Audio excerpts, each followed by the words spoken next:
पुर को बारीक पढ़ना, मसलन रा है या लाम है, अल्लाह का लाम है, तो अरसलना है जैसे मसलन, तो अरसलना को अरसलना पढ़ दिया, रा को बारीक किया। अल्लाह का लाम है तो अल्लाह के लाम को पुर पढ़ने के बजाय बारीक पढ़ दिया।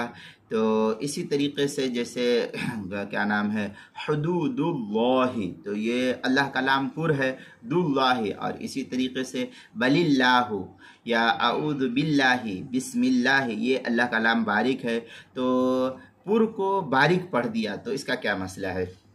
चुनांचे जिन जगहों में रा और लाम को पुर करके पढ़ना चाहिए, पुर करने का ये है बतौर ख़ास जो है वो हजरात समझ सकते हैं जो कुर्रा हजरात है, जो जिनको इल्म दीन से मस है, वो जो आम अवामुन्नास है वो बारीक और पुर को वो नहीं समझ सकती है।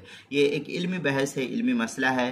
तो जो क्या नाम है हमारे कुर्रा हजरात है वो समझते हैं कि पुर किस लफ्ज़ को किया जाता है और किस बिना पर जो है पुर किया जाता है। बहरहाल ये अवामुन्नास इसको नहीं समझती है, तो ये एक इल्मी मसला है। बहरहाल तो जिन जगहों पर रा और लाम को पुर करके पढ़ना चाहिए वहाँ पर बारीक पढ़ने से नमाज हो जाएगी। मसलन मैंने अभी कहा कि हुदूदुल्लाहि, ये अल्लाह का लाम पुर होगा। अब कोई आदमी कहे कि क्या नाम है हुदूदुल्लाहि, इसको हुदूदुल्लाहि को कह दिया हुदूदुल्लाहि, हुदूदुल्लाहि, तो ये अल्लाह का लाम बारीक पढ़ दिया। या इसी तरीके से पुर पढ़ना, बारीक पढ़ना था तो उसको जो है पुर पढ़ दिया। जैसे बलिल्लाहु, तो इसको कह दिया बलिल्लाहु, ऐसा अगर पढ़ दिया। या अऊज़ु बिल्लाहि, ऐसा कह दिया अऊज़ु बिल्लाहि के बजाय। तो पुर क्या नाम है वहाँ पर जहाँ पर पुर पढ़ना चाहिए था वहाँ पर बारीक पढ़ दिया तो भी नमाज हो जाएगी। चुनांचे इस सिलसिले में एक तफसीली बहस जो है दुर्र मुख्तार के अंदर लिखा है, फतवा खानिया के हवाले, तातर खानिया के हवाले से।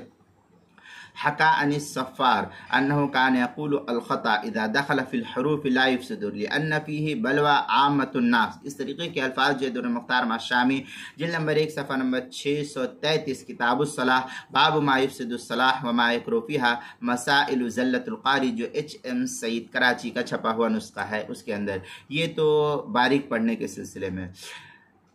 क़िराअत की जो तजवीद है, क़िराअत है, लेकिन क़िराअत को तजवीद के साथ पढ़ने की कोशिश करनी चाहिए। यही इसी के ज़रिए से जो है नमाज के अंदर हमको खुशू व खुज़ू हासिल होगा।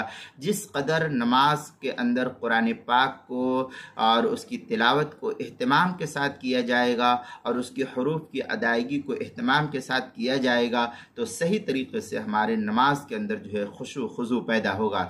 चुनांचे इस सिलसिले में फ़तवा हिंद के अंदर है वमन ला यहसनु बादुल हरूफ यंबग़ी अन वला याज़ुरु फ़ी ज़ालिका। इस तरीके के अल्फाज जो है फतवा हिंदिया जिल्द नंबर 1 सफ़ा नंबर 69 किताबुस सलाह अलबाबुर राबि फ़ी सिफ़तिस सलाह अल-फ़स्लुल ख़ामिस फ़ी ज़ल्लतिल क़ारी, जो मकतबा हक्कानिया पेशावर पाकिस्तान का छपा हुआ नुस्खा, उसके अंदर नमाज के मसाइल का इंसाइक्लोपीडिया जिल्द नंबर 1 सफ़ा नंबर 263 हरूफ़ तहज्जी पा उन्वान है पुर को बारीक पढ़ा।